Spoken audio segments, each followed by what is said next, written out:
So, hi Galen, thank you for agreeing to be interviewed. Thank you for interviewing me. And so, if you could just, I guess for the record, state your name and your position at at the Blue Bench. My name is Galen McKillop, and I just started canvassing for the Blue Bench at the beginning of the month. Okay, perfect. So, why do you think this work is important, and what draws you to do this work? It's important work because it's getting involved in the community and almost in a way forcing that silence to be broken. It's not sitting down at a county fair booth and waiting for people to come to you.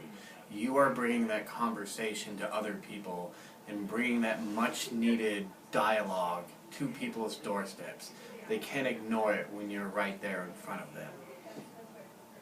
What drew me to it is the fact that it's an issue that everyone can get behind.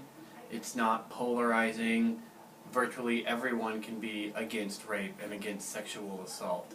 And why I was drawn to the Blue Bench specifically as an organization was the fact that they get stuff done. It's not a bunch of people sitting around patting each other on the back preaching to the choir.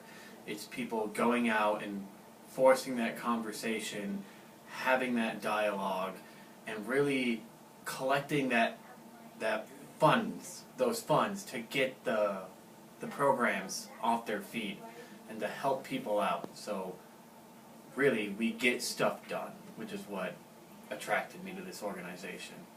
Great. Do you feel like you have a unique perspective as a man doing this work, primarily doing outreach and education and fundraising around an issue that statistically affects, more women than men, but men also? See, I feel like I honestly don't have that unique perspective because I don't deal with those issues on a daily basis that the women do, walking to school, riding the bus, even just canvassing every night. You hear people at the door saying, "Oh, you shouldn't be out here." You know, the girls hear that a lot. I don't hear that. So I don't feel like I have that perspective. I feel like the women have more of a perspective than I do on this issue. I just know I can't even fathom some of the stuff that they go through. So the best I can do is just try and relate because it's virtually impossible for me to truly empathize with people that have gone through this.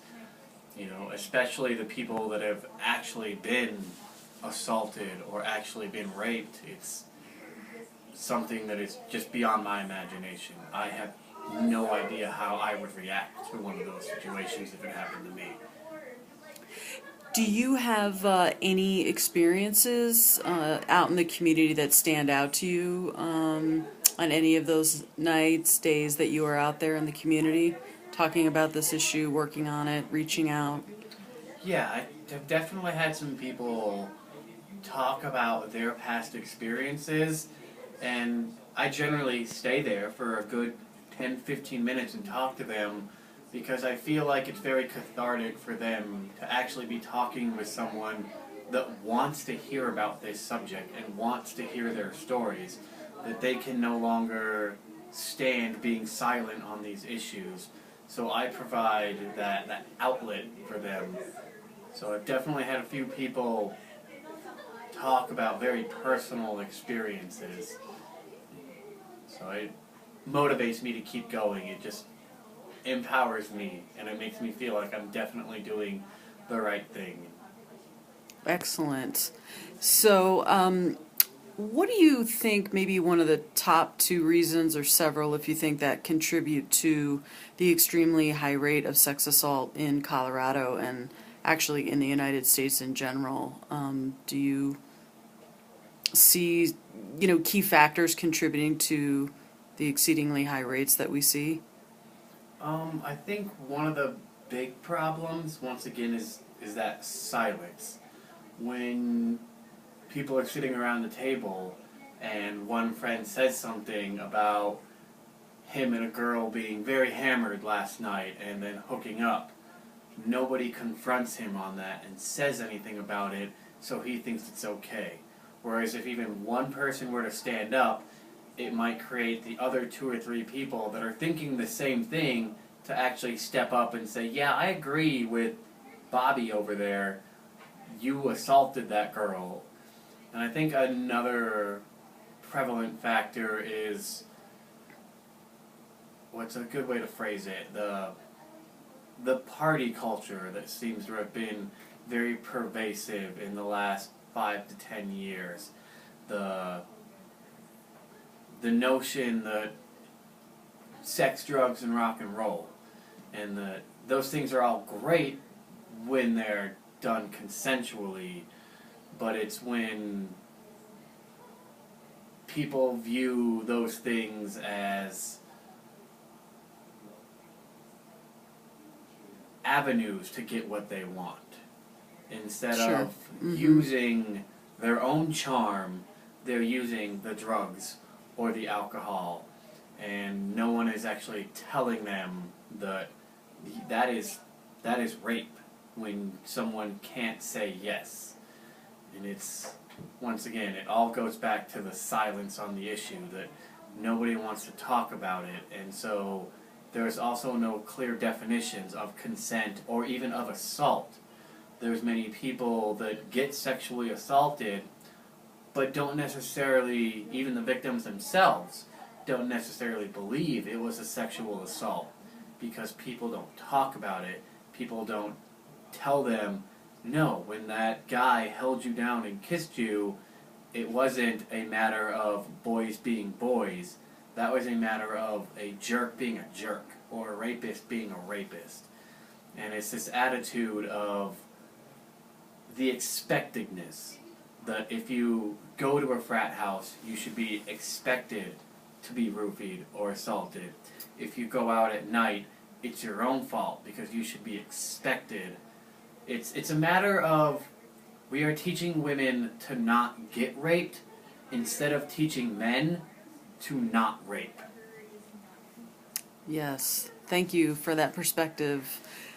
Is there any last thoughts that you'd like to add before the interview concludes? Any last thoughts about the work that you're doing, about sex assault, about Blue Bench? It's an issue that affects everyone. Even if you're taking the moral aspect out of it, economically, a person who's been assaulted can't perform at their job. When they can't perform at their job, their family suffers. The company that they work for suffers. When the company that they work for suffers, they may let those women go. And then they have to do ad campaigns or other things of the nature to get more women on the staff. And so, all morals aside, it impacts us economically, it impacts us morally, it impacts us socially, and it's a ripple effect. It just keeps going and keeps going. And that when it happens to someone once, they're more likely to have it happen to them again, which just makes it worse. And then the friends don't learn, the children don't learn, because it becomes a repeated process. So basically, it affects everyone in every facet of society when stuff like this happens. And as far as my thoughts on the Blue Bench, it is a wonderful, welcoming organization, and they are amazing at what they do.